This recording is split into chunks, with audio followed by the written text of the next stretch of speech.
انسان چاہتا ہے اس کے گھر والوں میں، اس کے مال میں، اس کی دنیا اور آخرت میں اسے عافیت ملی رہے۔ انسان یہ چاہتا ہے کہ اس کو کبھی گھبراہٹ نہ ہو، ہمیشہ امن میں رہے۔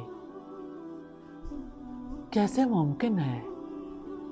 اللہ کے رسول صلی اللہ علیہ وسلم نے دعا سکھائی، اپنی صبح و شام کی دعاؤں میں رکھ لیجئے۔ سیدنا عمر فرماتے ہیں کہ اللہ کے رسول صلی اللہ علیہ وسلم نے صبح و شام یہ کلمات کہنے کبھی نہیں چھوڑے۔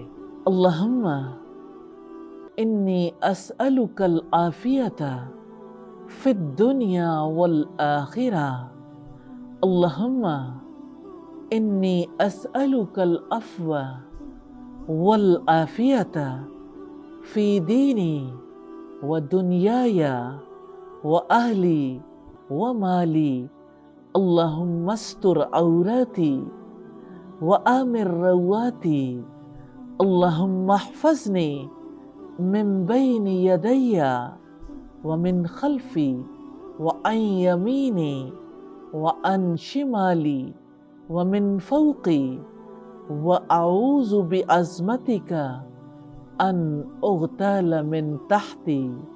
اے اللہ، بے شک میں تجھ سے دنیا اور آخرت میں معافی کا اور عافیت کا سوال کرتا ہوں۔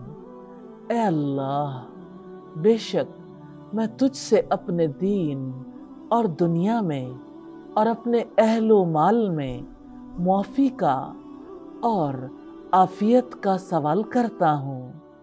اے اللہ، میرے عیبوں پر پردہ ڈال دے اور میری گھبراہٹوں میں امن دے۔ اے اللہ، تو میری حفاظت فرما، میرے سامنے سے، میرے پیچھے سے، میری دائیں طرف سے اور میری بائیں طرف سے اور میرے اوپر سے، اور میں پناہ مانگتا ہوں تیری عظمت کے ساتھ اس بات سے کہ میں اپنے نیچے سے ناگہاں ہلاک کیا جاؤں۔ ایک دعا میں کتنی وسعت ہے۔ اللہ کے رسول صلی اللہ علیہ وسلم کی حکمت کا پتہ چلتا ہے۔ آپ نے اپنی صبح و شام کی دعاؤں میں ہمیشہ اسے شامل کیا۔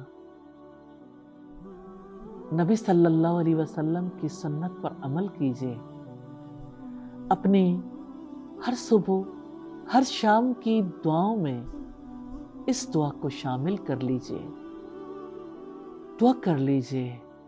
دعا عبادت ہے، دعا حفاظت ہے، دعاؤں کا حصار ہے، دعاؤں پر انحصار ہے۔